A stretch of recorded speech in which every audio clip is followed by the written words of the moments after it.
Welcome. If you're lying in bed right now, eyes heavy, mind still racing, you're in the right place. Once upon a time, before kingdoms, before cities, before even the idea of dinner time, humans were out there trying to figure out how to eat hot soup without burning their fingers. Let's rewind. We're talking 12,000 years ago. No Wi-Fi, no takeout, just people with messy hair, rough clothes, and lots of curiosity. Back then, food wasn't exactly fancy. It was whatever you could catch, dig up, or hope wouldn't poison you. But guess what? Even those early folks had one big problem we still deal with today. How do you eat soup without wearing it? They didn't have forks, knives, or spoons. They barely had fire. But they had brains. And those brains came up with something kind of brilliant. The first spoon wasn't actually called a spoon. And honestly, it probably wasn't even made for eating. But it worked. People started grabbing whatever they could find that had a curved shape. Seashells, hollow bones, pieces of wood, even large leaves. Shells were a big hit. Why? Because they were free and waterproof and already shaped like a little scoop. You could hold one and slurp your stew like a caveman king.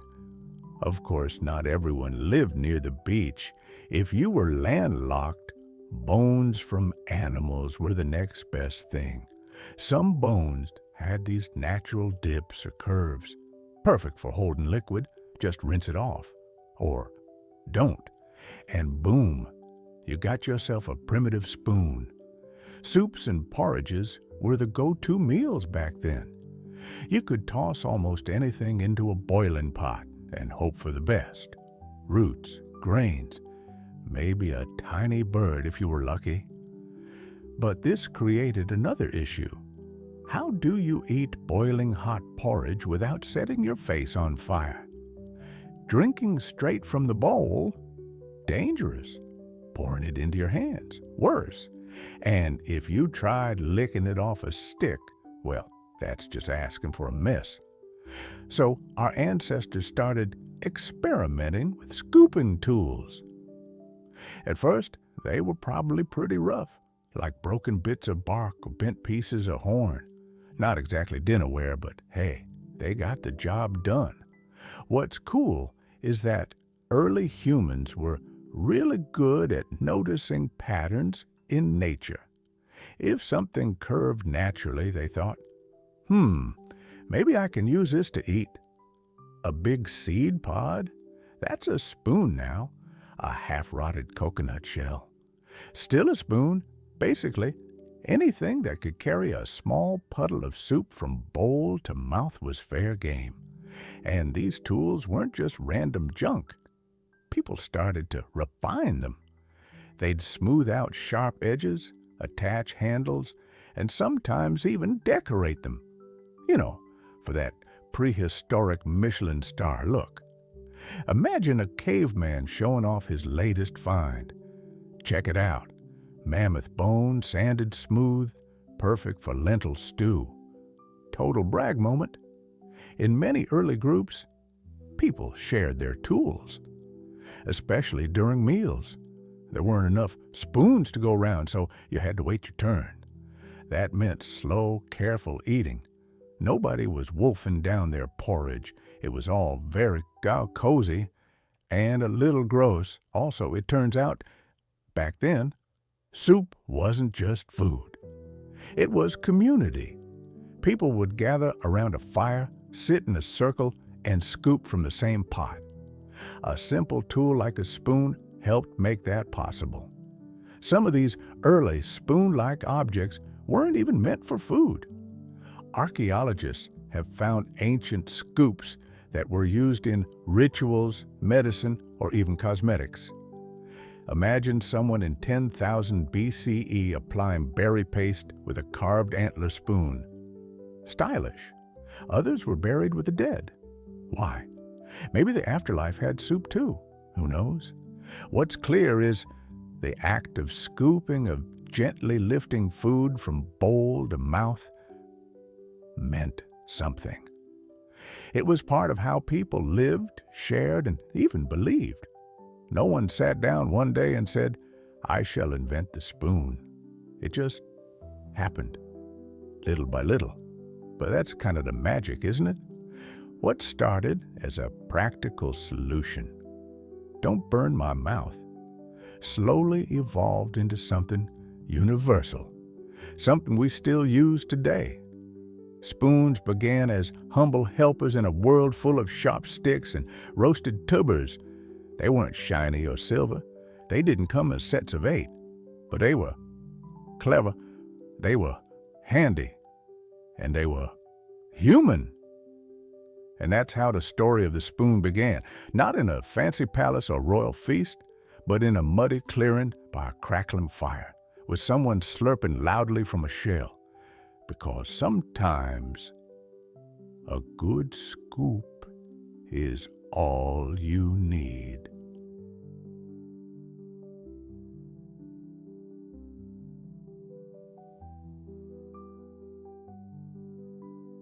Okay, picture this. It's 8000 BCE. You're wearing scratchy clothes made from animal hides.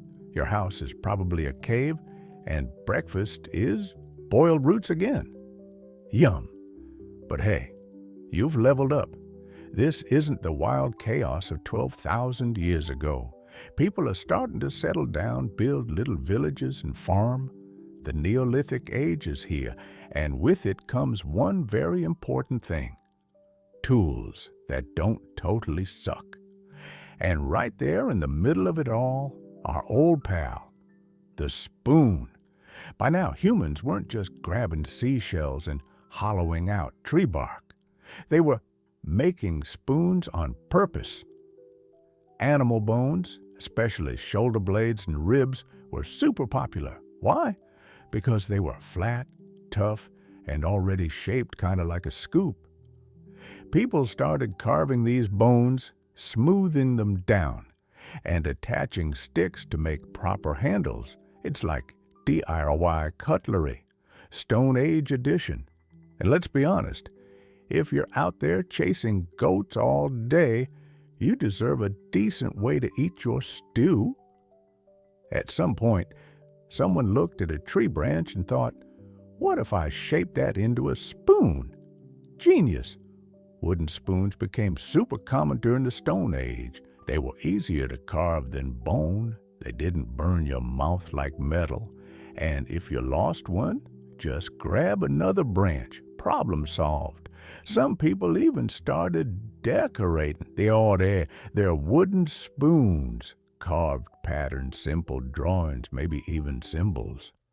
You can almost hear a caveman saying, "Hey, don't use my spoon, it's got my name squiggled on it." Food back then wasn't exactly gourmet. Lots of grains, seeds, nuts, and roots. Sometimes meat if you got lucky.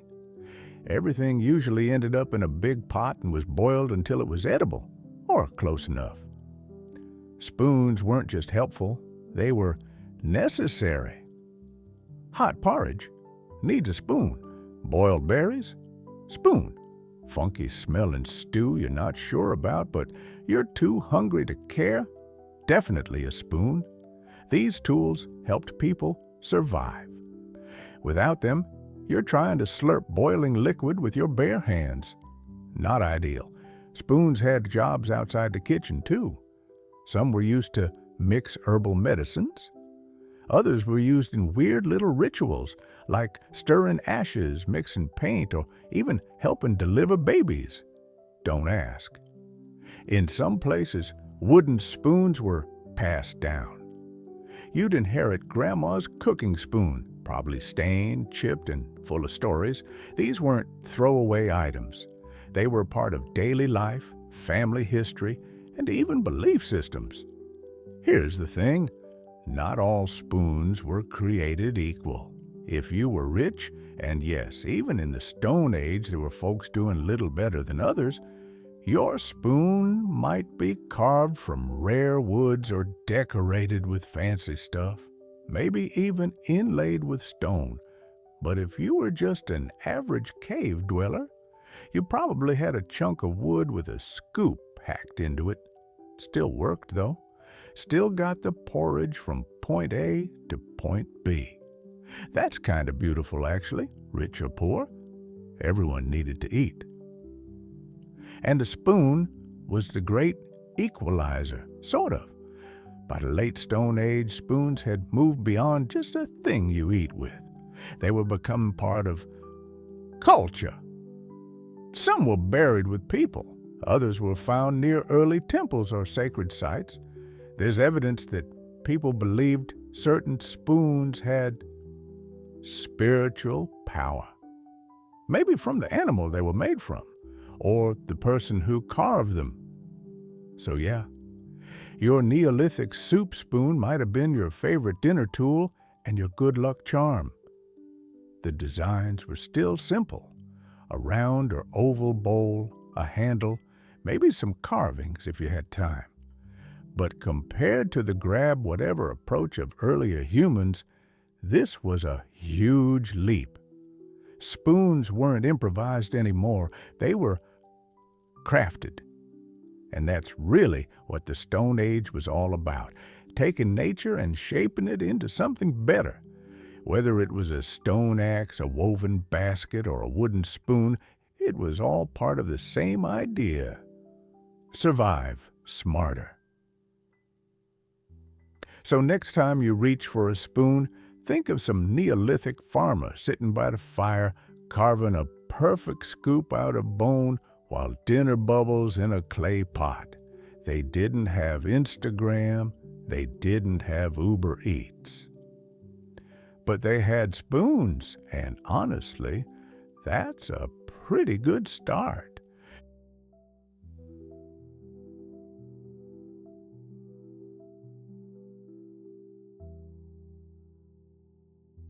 All right, fast forward to ancient Egypt, the land of pyramids, golden tombs, and spoons. Yep, even the mighty pharaohs had to scoop their soup. By this point in history, humans weren't just trying to survive, they were starting to thrive. Civilizations were rising, farming was organized, and meals were beginning to look a little less like surprise stew and a little more like actual recipes. And the spoon? It was coming into its own. In ancient Egypt, spoons were more than just tools. They were symbols, carved from ivory, wood, or even precious metals like gold. These spoons were often decorated with animals, gods, or magical symbols. Imagine eating your lentil stew with a spoon shaped like a duck or covered in hieroglyphs. Stylish. The wealthy Egyptians had spoons that looked more like jewelry than kitchenware. Smooth curves, polished handles, maybe even a gemstone or two. If you were a pharaoh or a priest, you weren't just dining. You were ceremonially consuming.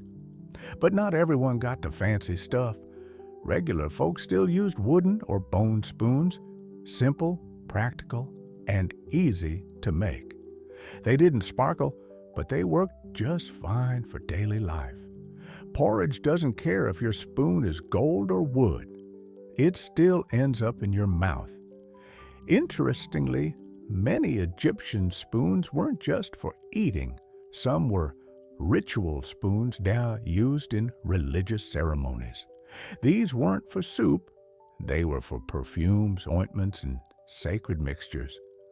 A carved ivory spoon might be used to scoop oils for temple offerings or to anoint a statue of a god.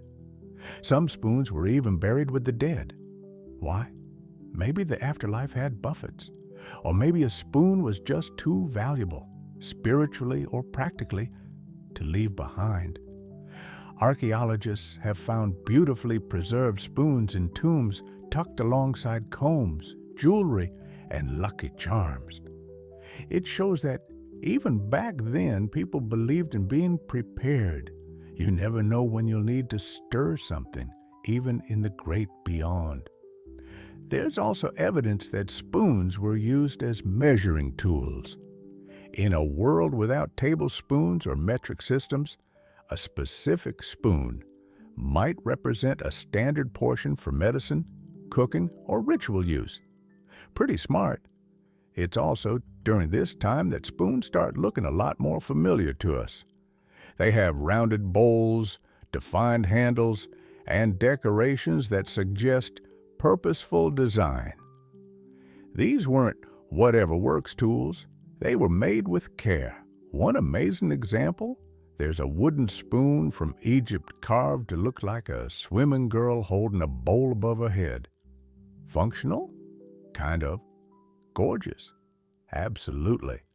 This thing wouldn't look out of place in a modern art museum, and let's not forget, Egypt was a hot place. Eating hot soup in the sun? Brave. So spoons help people eat just the right amount at a time. Controlled slurping? Very refined.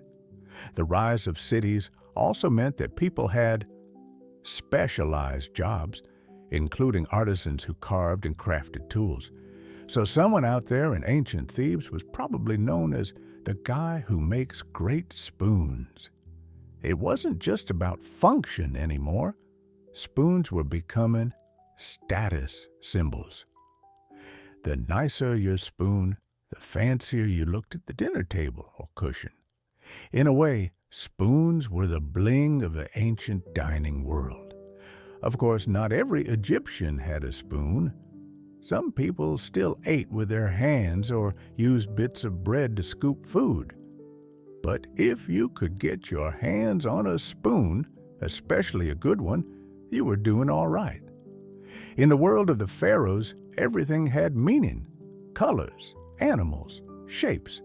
Spoons were no different. A spoon shaped like a lotus flower might represent rebirth.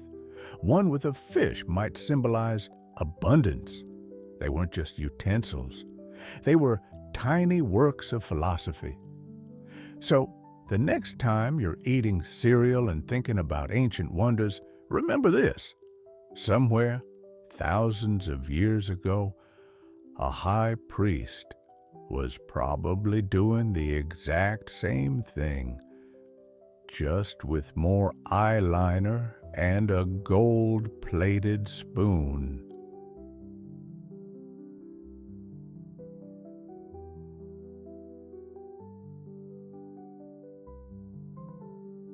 Now we're stepping into the Bronze Age, a time of swords, cities, and, yes, shinier spoons.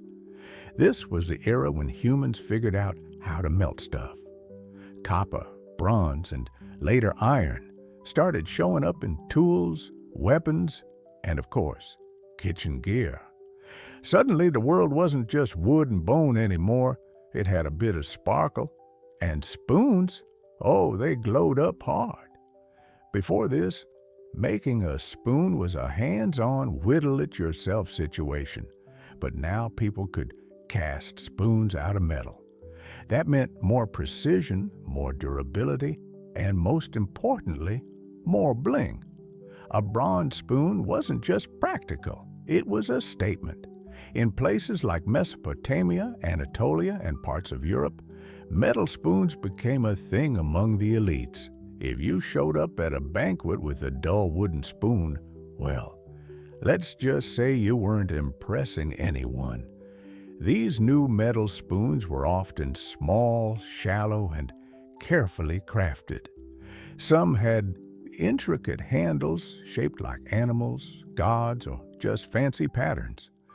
Others were engraved with symbols or initials, basically the ancient version of custom engraved. But metal was expensive, so while the upper classes dined with bronze or copper, regular folks still relied on the old standbys, wood and bone. That said, the idea of a better spoon had taken root. The spoon was no longer just a tool. It was a back-toss flex. In the Bronze Age, dinner wasn't just about food, though. It was about status.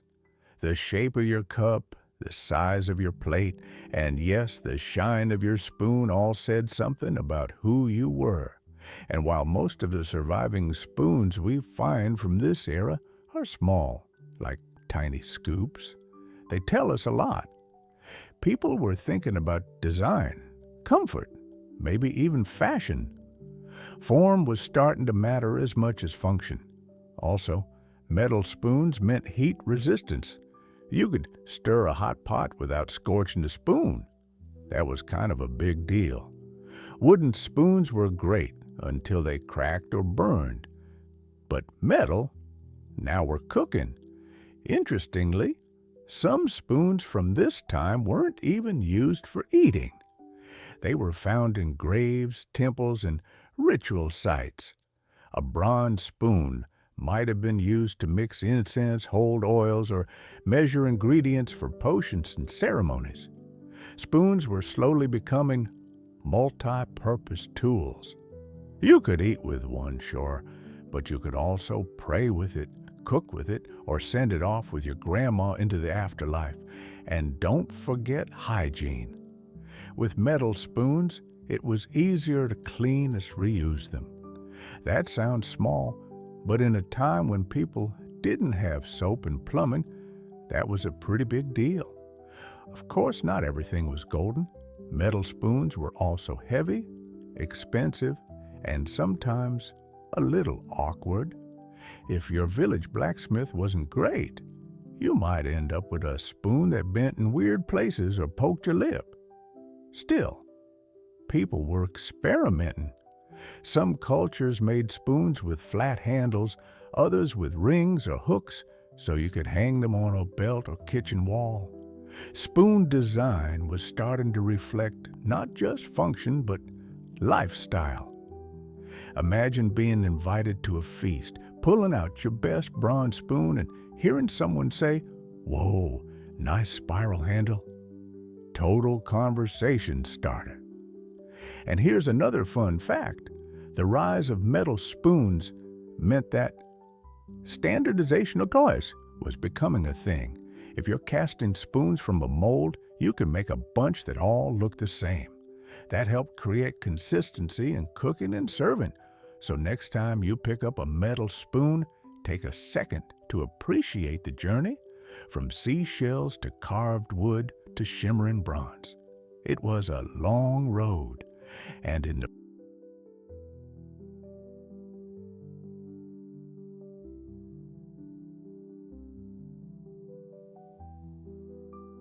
Now we're in ancient Greece and Rome, land of togas, sandals, and some seriously organized dining. By this point, spoons had officially gone from that thing you scoop with to that elegant tool that matches the vibe of your reclining couch. The Greeks and Romans didn't just eat, they dined, and the spoon was right there with them, tucked between wine cups and olive oil. In Greece, spoons weren't super common at first. A lot of the food was finger-friendly: bread, cheese, fruits, meats. You could scoop things with pita, or just your hands. But as soups, broths, and sauces became more popular, spoons found their way to the table. The Greeks liked simple tools. Some spoons were made of wood, others of bronze or silver. They were usually small and round, more like a scoop than what we think of today. Some even looked like little shovels, functional and kind of cute. But it was the Romans who really gave the spoon a glow-up. The Romans had a word for their spoon: cochlea. And just like everything else in Roman life, there were rules. The cochlea had a small round bowl and a thin, pointy handle. Why pointy? Well, it doubled as a toothpick or a snail extractor. Multi-purpose tools were in. They even had two types, one for liquids and one for poking or picking at food. The fancy dinner sets had both. Imagine having a special spoon just for shellfish. That's next level. Roman spoons were made from all sorts of materials: bone, bronze, silver, sometimes even gold if you were really living it up. And they weren't just used for eating. Some were used for medicine, measuring herbs, or performing rituals. At banquets, spoons were a staple. You'd lie on your side, eat slowly, and sip wine in between. A spoon helped you keep things neat, especially if your toga didn't have napkins. It was all very civilized, or at least it looked that way. Spoons also started to appear in Roman artwork and mosaics. That tells us they weren't just tools, they were part of the culture.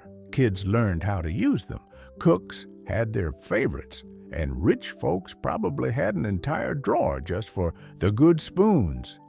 And like always, spoons told a story about class. If you were wealthy, your spoon might be decorated with patterns or family symbols. If you were poor, it was probably plain wood or bronze, maybe a bit bent from use. But everyone had one. Spoons were normal now. They were also spreading. Rome was a giant empire, and wherever they went, their habits went too. That included how they ate, what they ate with, and how fancy the table looked. So spoons started popping up all over Europe, North Africa, and the Middle East. And as travel and trade grew, spoon designs started to mix. A Roman merchant might come home with a carved ivory spoon from Egypt, or a spoon made of exotic wood from the East. The humble spoon was becoming global. But despite all this, people still used their fingers a lot. Bread was still the main utensil for scooping, dipping, and shoveling food. Spoons were just one part of the toolkit, useful, elegant, but not the star of the show. Still, the Romans left a legacy. Their version of the spoon, the cochlea, is one of the closest ancestors to what we use today.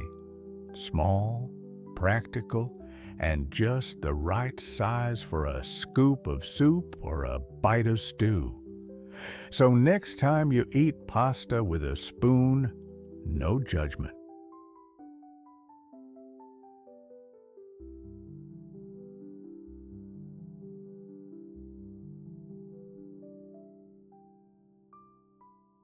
Let's head east to ancient China and India.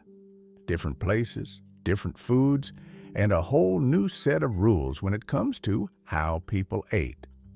Spoiler, the spoon's journey here gets interesting. So picture this. It's around 3000 BCE in Asia. You got rice fields, spices, massive rivers, and steaming bowls of things too hot to hold with your hands. And once again, humans asked the big question, how do we eat this stuff without getting burned or making a huge mess? In India, the early eating tools were super simple. Lots of people just used their hands, and still do today in many places. But it wasn't random finger chaos. There were rules, right hand only. Pinch, scoop, don't smear.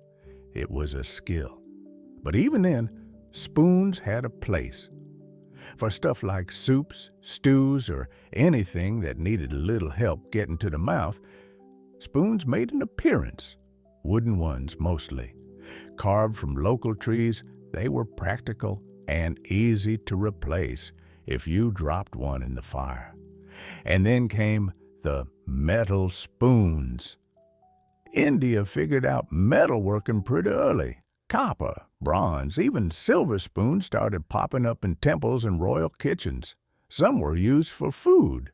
Others were for rituals, like pouring ghee during prayers or mixing herbs in Ayurvedic medicine. So yeah, the spoon in India wasn't just for eating. It was kind of spiritual. Now slide over to China. This is where things really start to get fun. Before chopsticks took over, spoons were actually the main utensil. Ancient Chinese spoons were thick, sturdy, and made for slurping. You had rice porridge, noodle soups, and all kinds of brothy dishes. And you needed a good spoon to handle it. These weren't tiny spoons either. They had wide bowls and short handles. Sometimes the handle curved like a little hook. Think of the modern Chinese soup spoon. It hasn't changed much in thousands of years. And the materials? Super refined. China had early access to porcelain, that beautiful, smooth ceramic. So while Europe was still dealing with rough wood and bone, China had glossy white spoons with blue designs. Eating with one of those probably felt like royalty. Then came the big twist.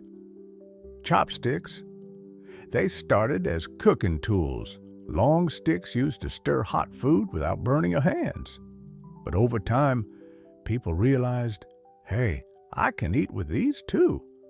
So chopsticks moved from the kitchen to the table, and for many dishes they worked great, especially with solid foods like dumplings, meats, and noodles. But here's the thing. The spoon never disappeared, it just teamed up with the chopstick. Even today, in many East Asian cultures, spoons are still used for soups and rice porridge. You might use chopsticks to pick up meat or veggies, then switch to a spoon for the broth. It's like a tag team. And those porcelain spoons? They became art pieces. Some were painted with dragons, flowers, poems. People even collected them, gifted them, or used them in weddings and festivals. Meanwhile, the everyday folks stuck to simpler versions. Clay or wood. Still did the job. Still got the soup from bowl to mouth. The spoon also became part of traditional medicine in China. Herbal mixes, powdered roots, and strange concoctions were all scooped and stirred with spoons. A good apothecary had a whole drawer of them, each for a different task. There's also evidence of communal spoons, especially in big family meals. One big pot in the center, a shared spoon or two, and a lot of trust that nobody double-dipped. In both India and China, the spoon wasn't just a piece of kitchen gear, it was part of daily rhythm, from breakfast to prayers to bedtime tea. Even today, if you go to a restaurant in India or China, you'll probably see spoons on the table. Not always fancy, not always matching, but always there, quietly doing their job. One fun note, in China, there was even a belief that certain spoons could bring good luck or health. Red ones for weddings, jade spoons for longevity. It's not just a tool, it's a symbol. So while the West was still figuring out metal spoons and forks, the East had already turned spoons into everything from medical instruments to works of art. And chopsticks? Well, they didn't replace spoons. They just gave them a new buddy. It's kind of cool when you think about it. Two very different ways to eat, coexisting at the same table, one for picking, one for scooping. Balance. So the next time you sit down with a bowl of noodle soup and grab both a spoon and chopsticks, you're not just eating, you're taking part in thousands of years of culinary teamwork. And that, honestly, is pretty neat.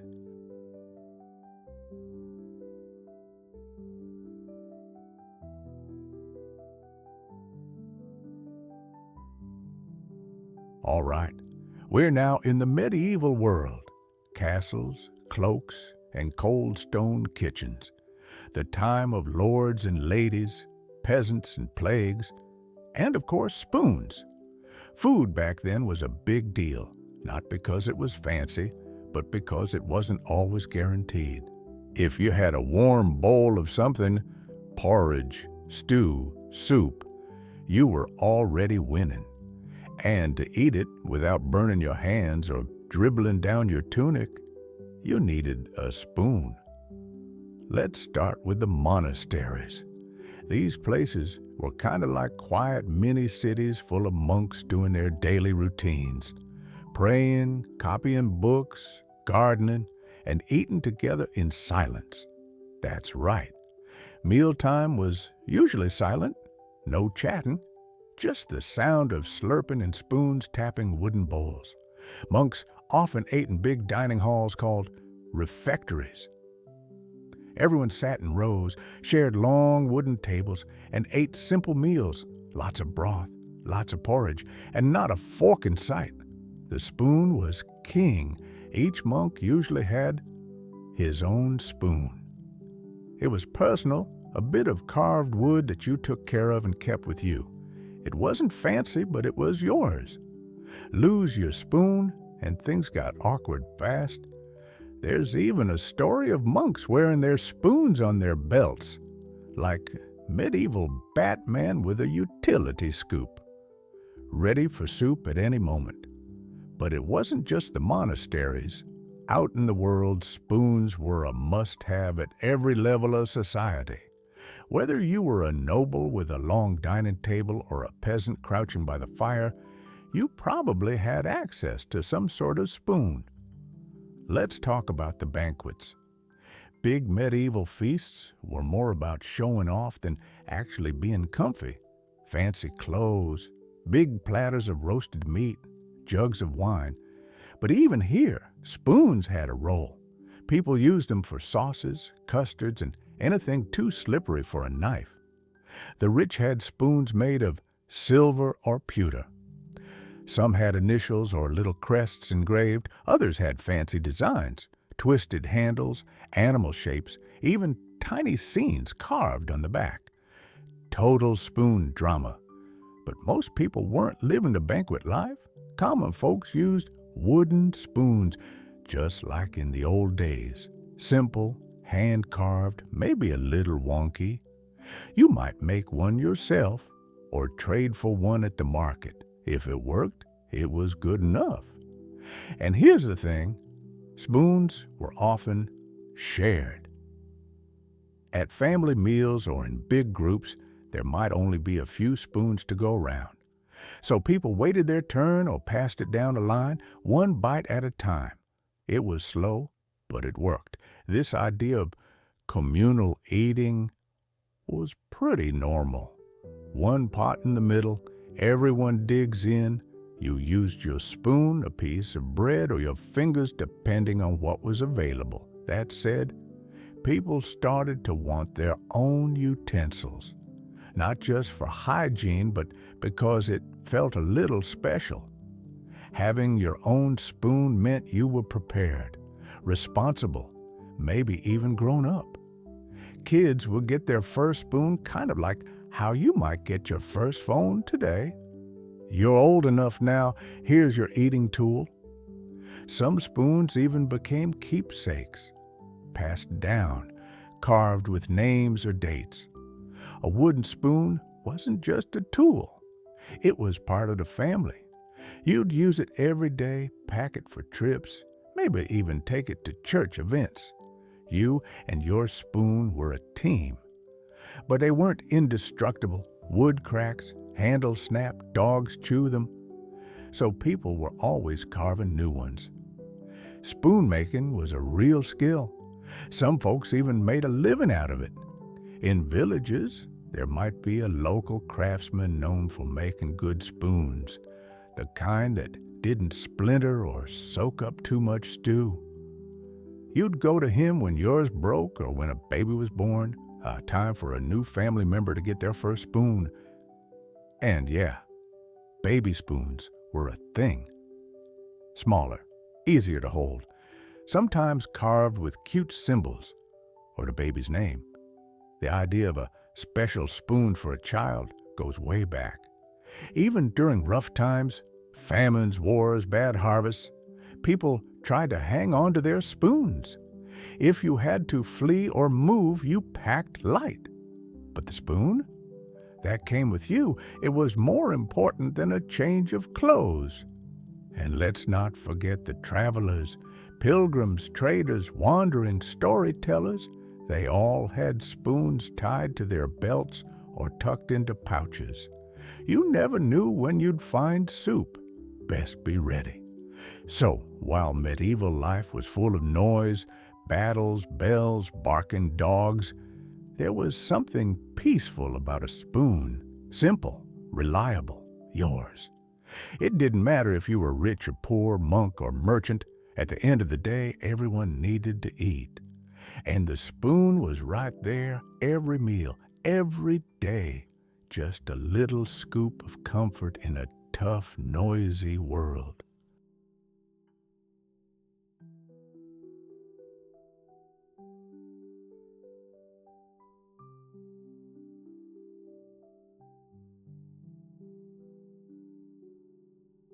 All right. So by now, spoons weren't just for slurping stew. They had started to mean something more. We're heading into medieval and early modern Europe, a time of castles, churches, and some very sentimental spoons. Let's talk symbols. People started giving spoons as gifts, not just because they were useful, but because they had meaning. A spoon became a little token, something that said, "Hey, I care about you. Here's a thing you'll use every day." One of the most well-known traditions? Christening spoons. These were often made of silver and given to babies during their baptism. The idea was that the child would grow up blessed, healthy, and never go hungry. And silver wasn't just for show. It was thought to have protective powers. Keep away illness, bring good luck, all that. So a silver spoon was kind of like a charm, a fancy, shiny baby charm. That's actually where the phrase, "born with a silver spoon in your mouth," comes from. It didn't just mean you were rich. It meant you were starting life with blessings and good fortune. Some of these christening spoons were plain, but many were engraved. The baby's name, birth date, or even little prayers carved into the handle. Families kept them for years. They became heirlooms, passed down through generations. And it wasn't just babies getting spoons. People gave spoons during weddings here too. A groom might carve a spoon for his bride or give her one as a promise of care, like, "I'll always make sure you're fed." Romantic, in a very practical kind of way.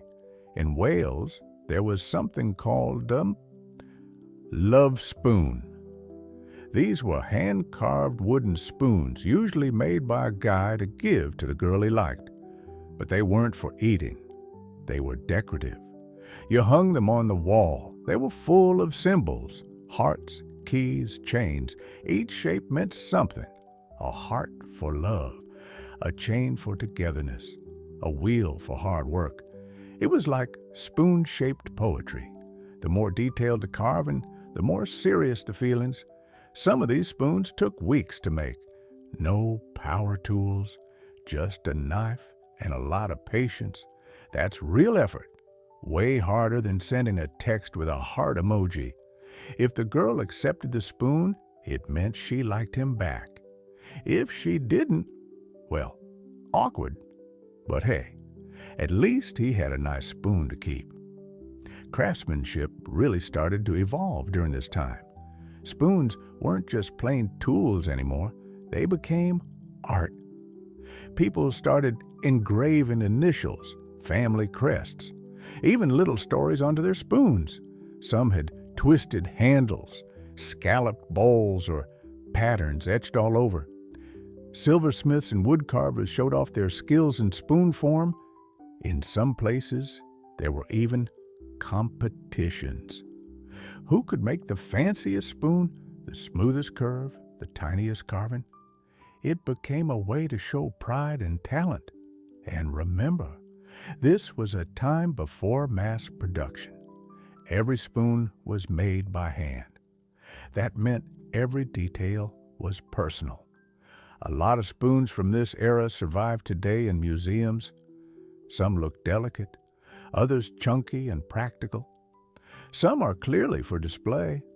Others have dents and burn marks, signs they were really used. It's wild to think about how a spoon could carry so much meaning. It wasn't just a kitchen thing. It was a message. Even royalty got in on it. Kings and queens were gifted spoons during coronations or royal births. Giant, jewel-covered ones that probably never touched actual food. They were more for show, but still, they were spoons. And while the rich had gold and silver, regular folks kept it simple. A well-carved wooden spoon still said, "I care." And honestly, that probably meant more. There are also stories of people tucking spoons into love letters or carrying them in pockets as lucky charms. One guy even carved a spoon for his sweetheart while stuck in prison. That's dedication. In some towns, shops started selling pre-made gift spoons. You could pick one out, get it engraved, and boom, instant heartfelt present. Early gift shop energy. Spoons were also given to apprentices when they finished training, or to guests at big feasts as keepsakes. They marked important moments, not just meals. This all goes to show spoons were becoming part of life's big milestones.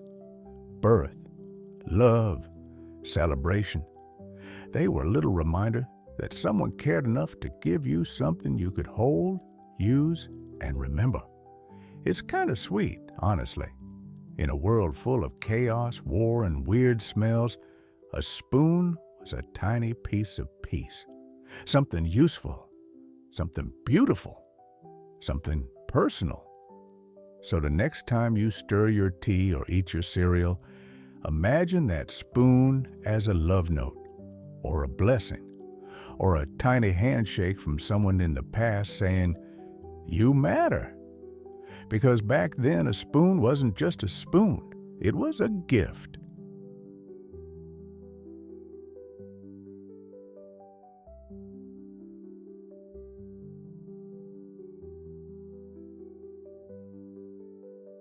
Welcome to the Renaissance, a time of art, music, fancy hats, and even fancier meals.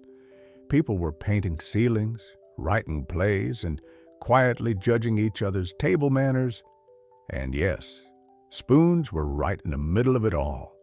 Up until now, spoons were mostly about survival and a little bit of love. But during the Renaissance, they became something else entirely, a status symbol. The nobility wasn't just eating anymore, they were dining. Big tables, multiple courses, servants waiting nearby, and if you were lucky enough to sit at one of these tables, you better know how to use your spoon properly. That's right. The age of table etiquette had arrived. No more slurping like you just crawled out of the forest. No licking the spoon clean, no dipping it back in the shared bowl.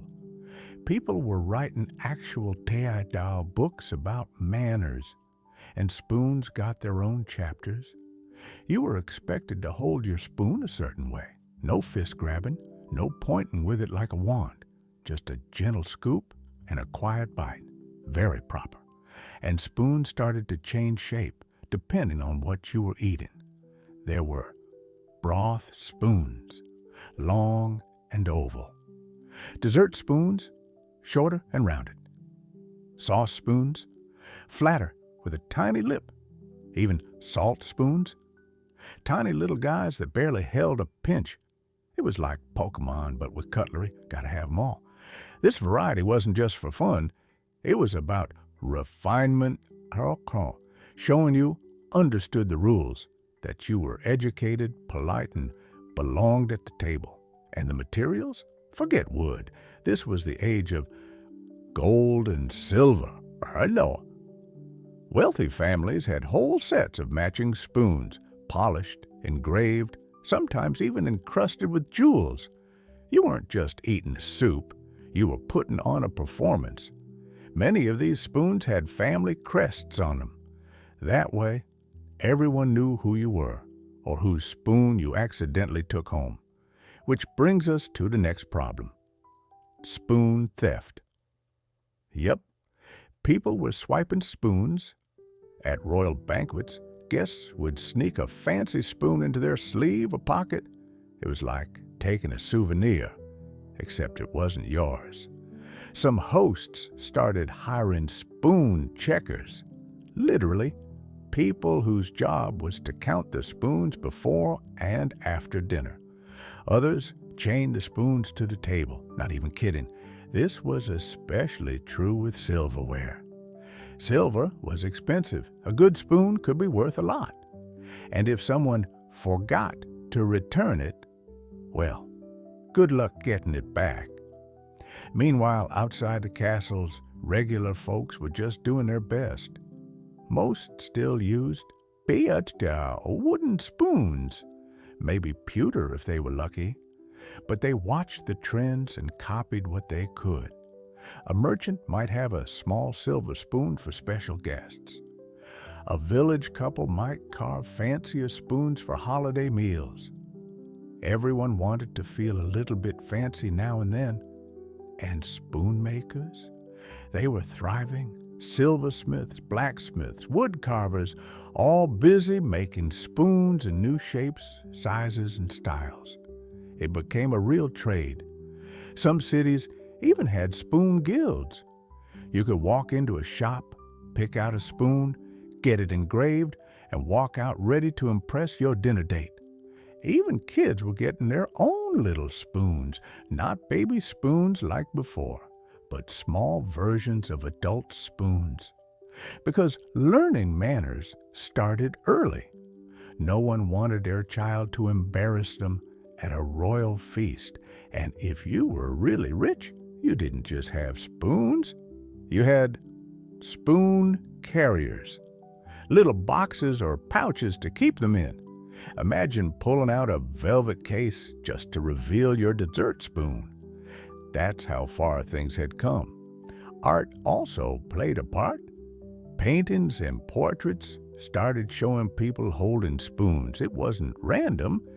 It said something about their class, their refinement, their taste, both literal and cultural. Spoons even made their way into poetry and literature. Writers would mention them in love notes, dinner scenes, or as symbols of wealth and elegance. So yeah, the Renaissance wasn't just about paintings and philosophy. It was about cutlery too. In a way, the spoon was the perfect Renaissance object. Useful, artistic, and a little dramatic. It held food, sure, but it also held meaning, identity, style. And while some people were out there sculpting statues or composing music, others were just trying to hold their spoon correctly without embarrassing themselves. Honestly, both are impressive. So next time you're at a nice dinner and you see a spoon that looks a little too fancy for its job, just smile. You're looking at the descendant of a long line of noble, slippery, occasionally stolen Renaissance spoons.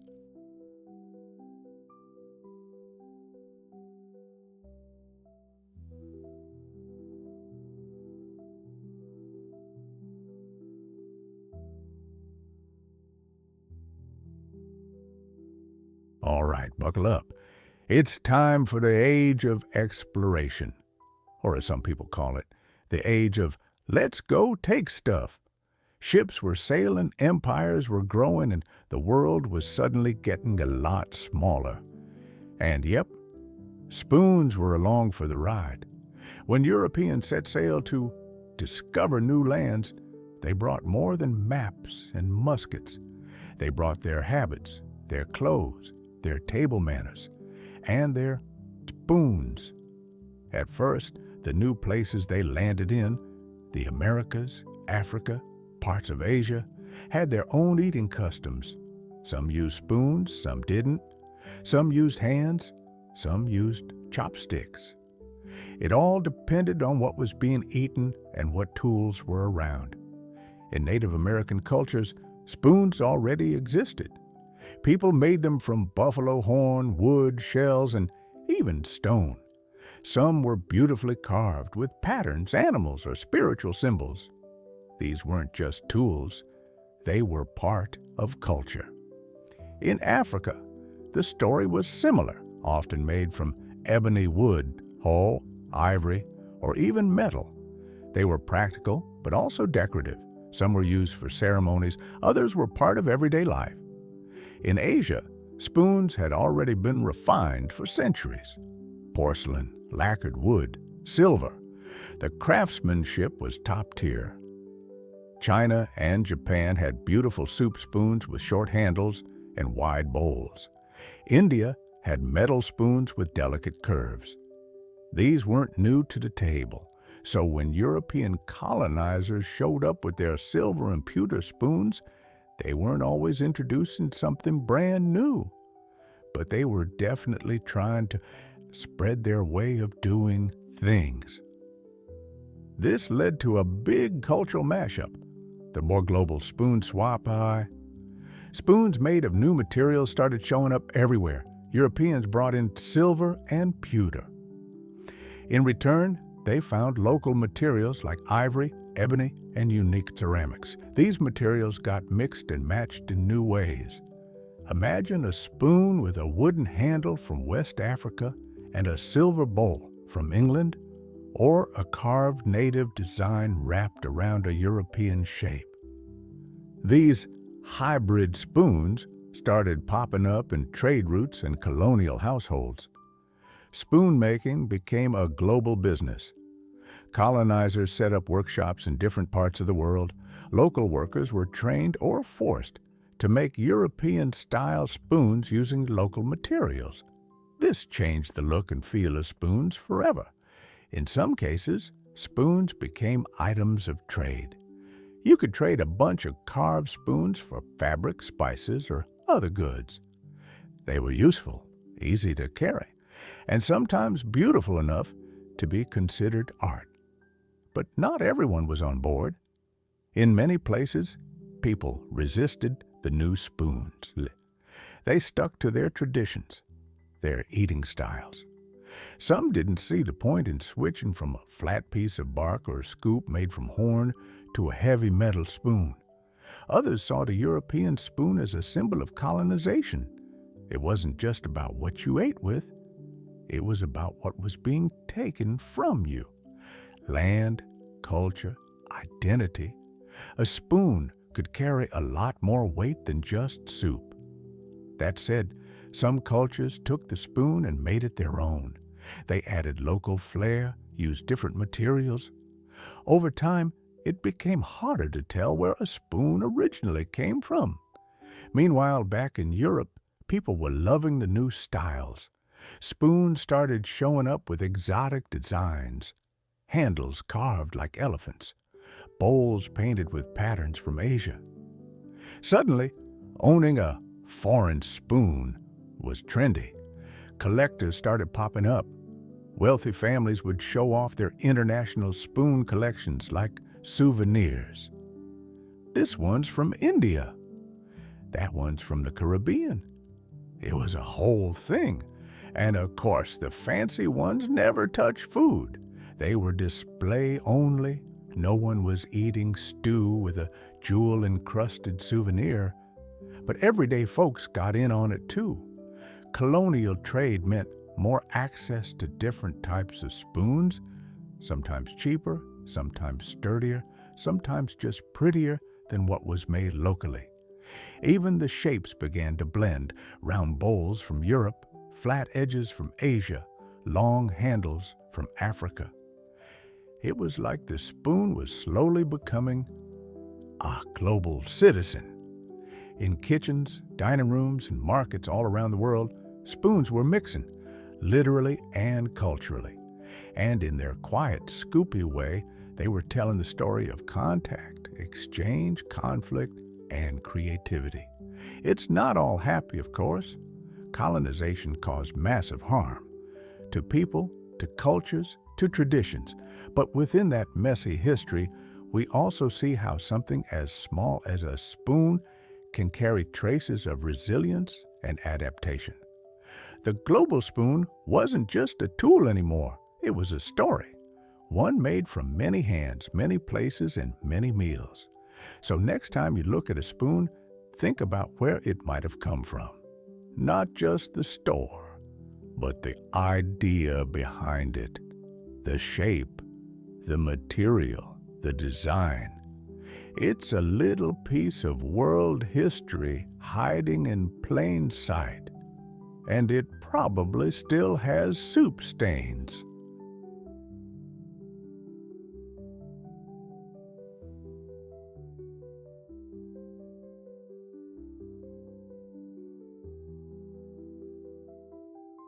Here comes the clank and steam. We're now in the Industrial Revolution, the time when everything got louder, faster, and made in bulk, including spoons. Before this, spoons were mostly made by hand, carved from wood, hammered from metal, maybe passed down from Grandma. No two spoons looked exactly alike. They had charm. They had character. They also took time to make.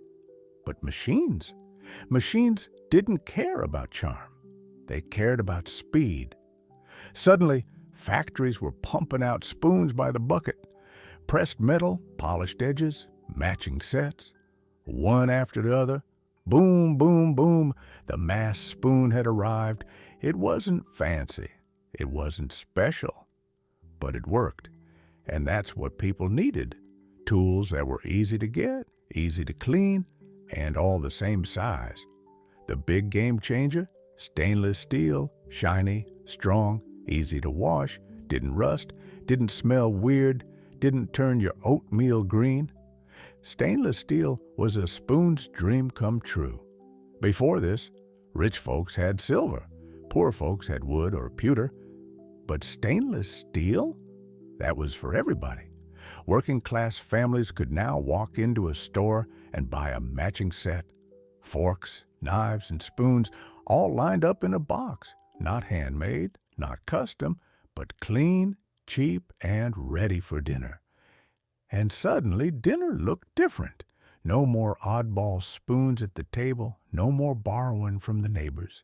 Everyone had their own. Same shape, same shine. Factories were happy too. They could make thousands of spoons a day. Machines stamped, cut, bent, and polished. No hand carving, no waiting, just non-stop production. Some towns became spoon capitals.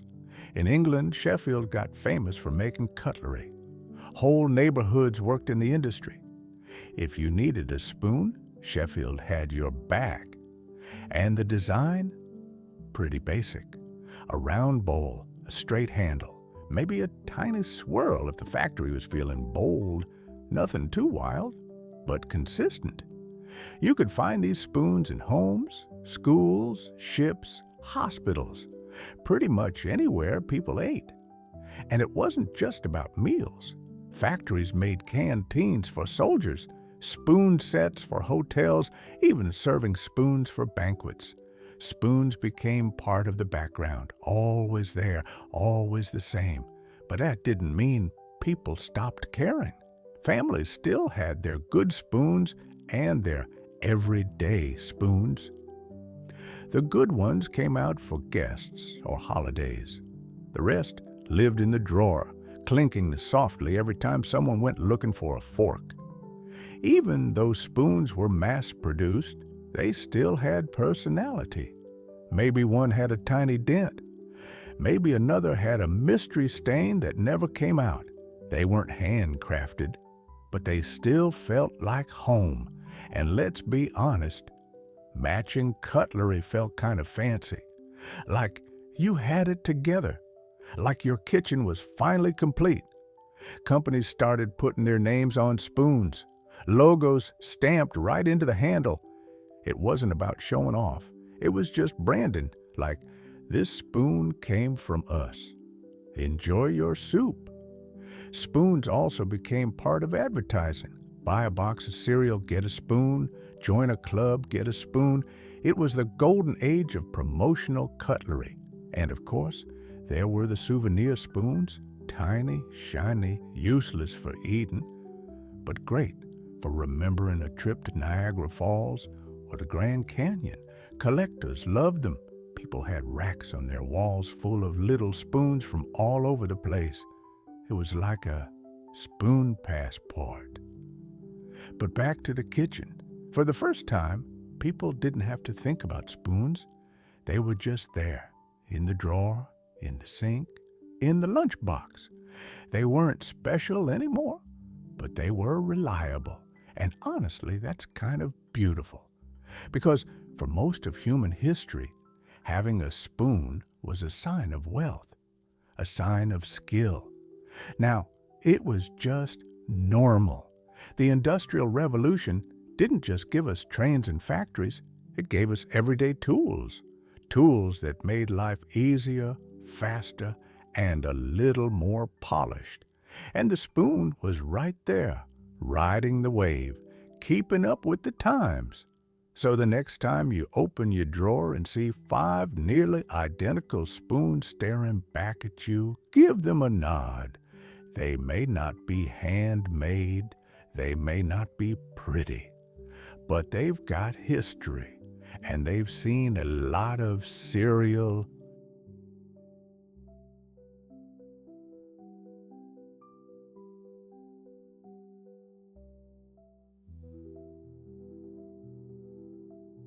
Okay, so now we're in the 1800s, the Victorian era.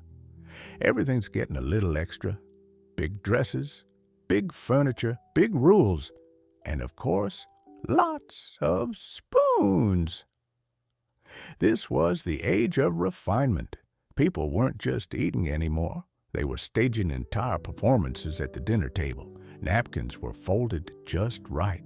Forks had to be in the proper order, and spoons, oh boy, they were everywhere. You couldn't just have a spoon anymore. That was way too basic. You needed the right spoon for the right job. Let's start with the basics. Teaspoons. Small, simple, polite. Perfect for stirring sugar into your tea or scooping out some jam. Almost every household had a set. Dessert spoons. A bit bigger than teaspoons, but not quite soup-sized. Used for puddings, custards, and anything sweet. You wouldn't dare eat your dessert with the wrong spoon. That would be scandalous. Soup spoons. These were rounder and deeper, made for proper soup slurping. Not too big, not too small. Just enough to get a good spoonful without spilling it all over your fancy lace shirt. Mustard spoons. Yes, really, a tiny spoon just for mustard. They were often kept in little mustard pots. Fancy dinners had one on every table because apparently mustard deserves its own equipment. But that was just the start. There were spoons with holes, used for serving peas or pulling olives out of brine. No one wanted extra liquid on their plate. A slotted spoon fixed that. There were spoons with curved tips, perfect for scraping the last bit of sauce or jelly from a jar. Some even had flat edges, like a little spatula, super handy. And then there were long-handled spoons, made for tall glasses and deep jars. Think of them as the original iced tea spoons, great for stirring drinks or digging out the last bite of dessert from a narrow cup. The Victorians weren't playing around. If there was a food, there was a spoon designed for it. All of this led to what we could call peak spoon culture. Families would collect entire sets of specialty spoons, dozens of them, all neatly arranged in drawers or boxes. Some even had spoon racks, wooden or velvet-lined displays where each spoon had its own slot. Guests would admire them. Hosts would show them off. It was kind of like having a trophy shelf, but for cutlery. Of course, not everyone had the full collection. Working-class homes usually stuck with the basics. Maybe a teaspoon and a soup spoon if you were lucky. But they still knew the trends. Spoon fashion was a thing. And yes, spoons became fashionable. Some were made with decorative handles, twisted metal, floral engravings, even inlays of ivory or mother of pearl. Others were engraved with initials or little phrases like, "For marmalade only." Silver spoons were still popular, but cheaper materials like nickel silver and plated steel became common too. You could get the look without spending a fortune. Spoon makers loved this. They started printing catalogs full of spoon types. You could browse, order, and impress your friends at your next dinner party. Some households even had instructional guides for dinner etiquette, little books or pamphlets that told you which spoon went with what dish. Use the oyster spoon for oysters. Use the grapefruit spoon for grapefruit. Do not mix them up. And of course, there were egg spoons, Coke, salt spoons, Coke, jelly spoons, Coke, gravy spoons, and more. If a food could be scooped, it probably had its own custom spoon. In big fancy dining rooms, all these spoons would be lined up next to each plate. It looked impressive, but honestly, a little overwhelming. You'd sit down and wonder, am I allowed to touch anything? Waiters and servants were trained to know it all. They could place the correct spoon in front of you at the perfect time, just as the course arrived. It was like a dance, the choreography of cutlery. But while the upper class had spoon racks and 12-piece settings, most people just did their best with what they had. Maybe one good spoon for each person in the family. Still worked, still got the food in your mouth. Some folks even collected specialty spoons as a hobby. They'd go to shops or fairs looking for rare designs or unique materials. It was kind of like collecting baseball cards, but for dining. By the end of the 19th century, spoons had become icons of proper living. If you had the right spoons, it meant you were refined, responsible, and ready for guests. But even with all the fanciness, spoons were still spoons. You used them to eat, to stir, to serve. They were tools. Beautiful ones, sure, but still just tools. And while some ended up on velvet racks, most just lived in drawers, clinking softly every time someone reached in. So if your kitchen drawer today is full of different size spoons and you're not sure what half of them do, now you know who to blame. Thanks, Victorians.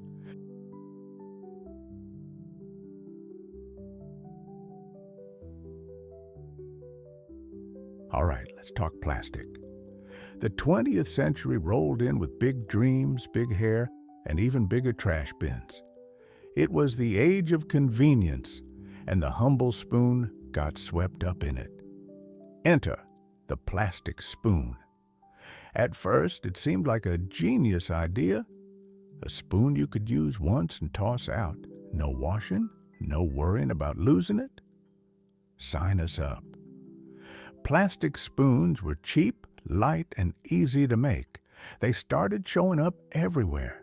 Picnics, cafeterias, airplanes, office break rooms. If there was food and no sink nearby, a plastic spoon was probably close. They weren't fancy, but they worked. And that's all most people wanted. Suddenly, you didn't need to own a drawer full of silverware. You could grab a handful of spoons from the counter and be on your way. Convenience had won. This matched perfectly with the rise of fast food. Meals were no longer slow events around a dinner table. They were eaten in cars, at desks, or while standing on a sidewalk. And fast food needed fast tools. Restaurants handed out spoons by the bucket, wrapped in plastic, paired with a napkin, ready for action. You didn't have to think about it, just scoop, eat, toss. Easy. Even fancier places started using plastic spoons for takeout. Some were white, some were clear, some tried to look like real metal, but the message was always the same. This is temporary. And that's kind of where the spoon started to lose its charm. For thousands of years, spoons had been personal, crafted, gifted, passed down. But now, they were just another piece of trash. Of course, not all plastic spoons were bad. Some had their moments, like the ones designed for baby food, soft tips, gentle curves, cute colors. Great for tiny mouths and first-time eaters. Then there were medicine spoons, the kind with little measurements on the side, perfect for giving someone exactly 5 milliliters of cough syrup at 2 a.m. when no one wants to deal with math. And let's not forget the type of spork, the wild hybrid child of a spoon and a fork. Half scoop, half stab. A little awkward but oddly useful, especially at school lunches or camping trips. Sporks became symbols of simplicity. Why carry 2 tools when you can carry one confused one? But as plastic spoons took over, people started noticing a problem, or rather, a lot of problems. For one, plastic spoons weren't very strong.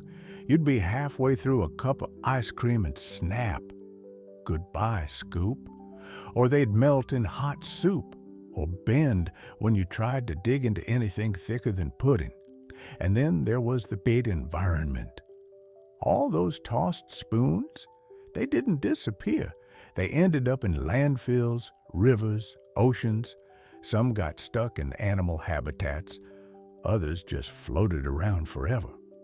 It was the start of the spoon image crisis. What used to be a symbol of home, care, and tradition had become a symbol of waste. Spooning went from meaningful to messy. People started asking questions. Do we really need all these plastic spoons? Can we use something else? Reusable ones, compostable ones, edible ones? That's when the alternatives began showing up. Wooden spoons made a comeback. Simple, biodegradable, and kind of cool looking. Cafes and eco-friendly restaurants started offering them as an option. Then came cornstarch spoons, bamboo spoons, even spoons made out of pasta or pressed rice. Eat your soup, then eat your spoon. Tidy. At the same time, people started bringing their own utensils around. Little kits with metal or bamboo spoons, neatly rolled in fabric pouches. Trendy and responsible. Of course, plastic spoons didn't vanish overnight. They were still everywhere, still cheap, still useful, still doing their job. But now, they weren't invisible anymore. People noticed. People cared. The spoon had become a symbol again, this time of choice. Do you take the easy option? The one wrapped in plastic and tossed without a second thought? Or do you pick something else? Something that lasts? It's funny how a small object like a spoon can carry such big questions. So now, in this age of options, the spoon is in a weird spot. Still loved, still used, but a little more complicated. Some are nostalgic for the days when spoons were polished and kept in drawers. Others appreciate the freedom of disposables, and many are trying to find a middle path. The good news? Spoons are adaptable. They've survived a lot. Stone, bone, gold, steel, and now plastic. And through it all, they've stayed by our side, ready to scoop, stir, and serve, even if they sometimes break in a cup of frozen yogurt.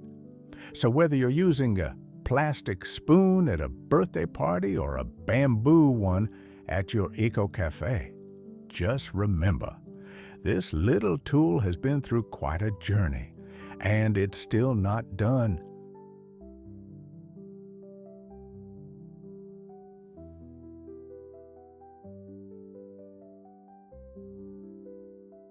So we've covered wooden spoons, silver spoons, even plastic ones. Now it's time to look up, way up, Because, yes, spoons have made it to space. When astronauts head out into orbit, everything gets tricky. No gravity means no pouring, no scooping, and definitely no easy slurping. You let go of your spoon, it floats away. Your soup, it becomes a bunch of flying blobs. Early space missions didn't even use spoons. Food came in tubes or freeze-dried packs. You squeezed it into your mouth and hoped for the best, kind of like eating toothpaste that tastes like spaghetti. But over time, astronauts wanted a more normal eating experience. Enter the Space Spoon Challenge. NASA started working on tools that would help astronauts eat real food without making a mess.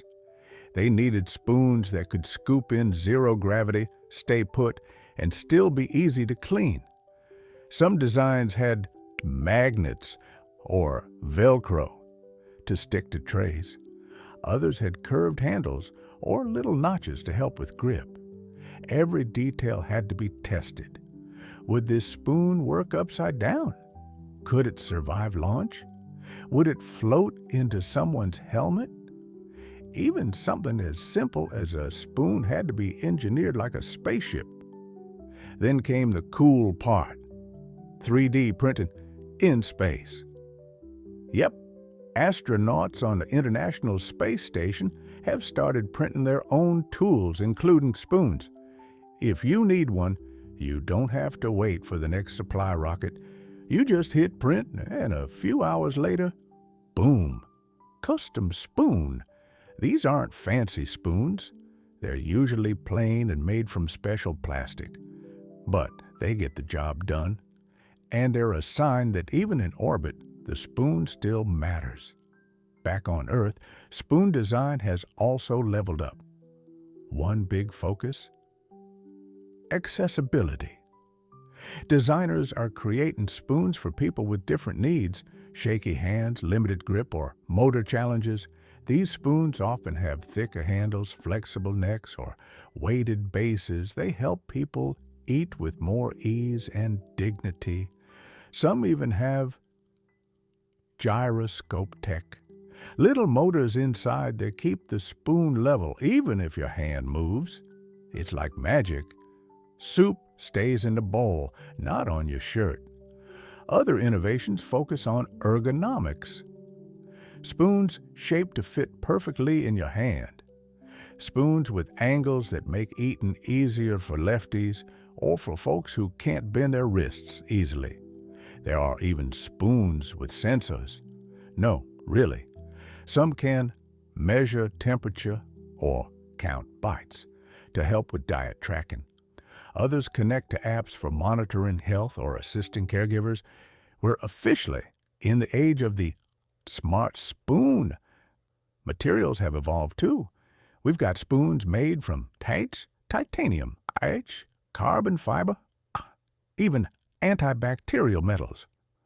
Some are ultralight, others are nearly indestructible, perfect for campers, survival kits, or just folks who like gadgets.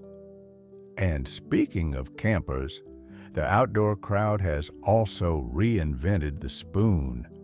You've got folding spoons, collapsible spoons, even spoons with built-in tools like bottle openers or knife edges. Need to eat soup and open a can? There's a spoon for that. Then there's the fun stuff. Spoons that change color with heat. Glow-in-the-dark spoons. Spoons shaped like animals or robots are not super practical, but definitely fun. It's wild how far we've come. From a shell scooping up porridge by the fire to a high-tech tool orbiting Earth and collecting biometric data. And through all this, the spoon hasn't really changed in spirit. It's still about getting food from bowl to mouth. Still about comfort, control, and connection. Even in space where nothing is simple, the spoon keeps doing its job. Helping astronauts feel a little more human, a little more at home. Because let's face it, eating with a stick of toothpaste just doesn't feel the same. The future might bring even more changes. Maybe spoons will come with tiny fans to cool hot soup, or with built-in taste sensors, or maybe they'll be fully edible and taste like mint. Whatever happens, one thing's clear. The spoon is still evolving, still adapting. From Earth to orbit, from campgrounds to hospitals, it keeps finding new ways to help us eat. So the next time you pick up a spoon, whether it's steel, plastic, bamboo, or 3D printed, just know you're holding a piece of history, and maybe a tiny part of the future too.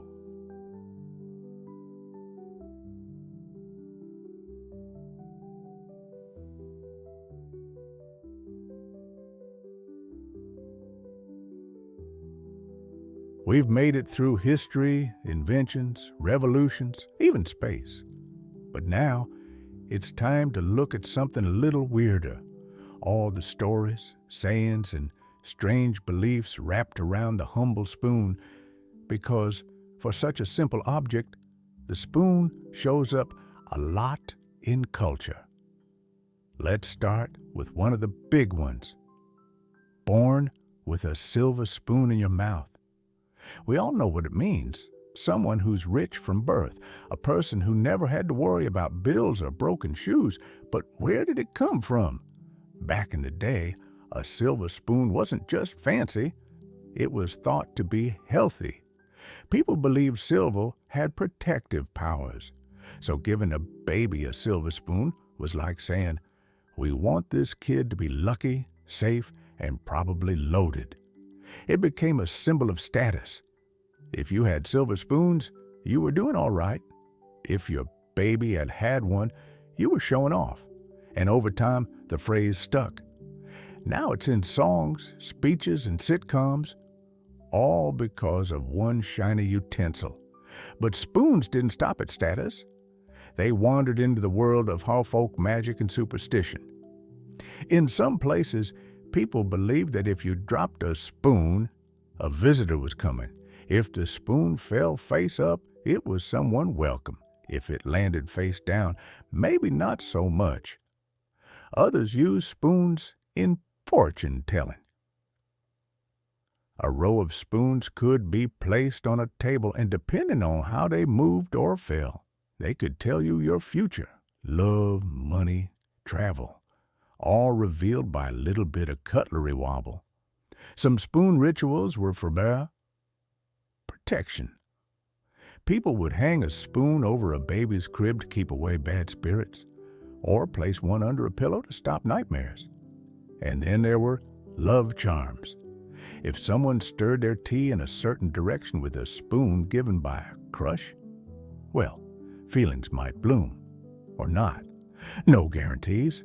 Spoons also show up in all sayings. Not just a silver spoon one. There's spoon-fed, which usually means someone had everything handed to them, no effort needed. There's stir-the-pot, which is less about food and more about drama. And there's even the spoon theory, used by people with chronic illness to explain energy levels. Every task takes a spoon. Once you run out, you're done for the day. It's a helpful way to talk about invisible struggles. But spoons aren't always serious. Sometimes they're downright fun. Let's talk about spoon-playing musicians. Yes, this is a real thing. All around the world, people have turned spoons into instruments. You hold two in one hand, clack them against your leg or your other hand, and boom!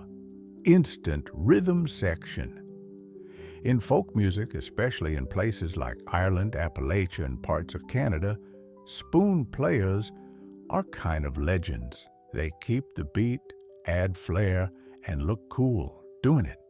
It's like turning your kitchen drawer into a drum kit. There are even spoon-playing competitions. People dress up, bring their favorite spoons, and battle it out for titles like Fastest Clacker or Most Musical Ladle. Okay, maybe not that last one. It just goes to show, spoons are more than just eating tools. They've become part of our stories, our music, our weird little traditions. And through all of this, the spoon has managed to stick around. Quietly, steadily, just there. Other tools have come and gone. Forks took a while to catch on. Knives got replaced or redesigned.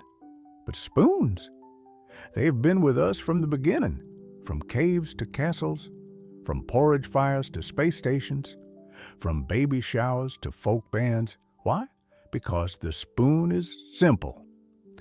And that simplicity makes it powerful. It doesn't stab, it doesn't slice, it just carries gently, softly, from bowl to mouth, from pot to plate.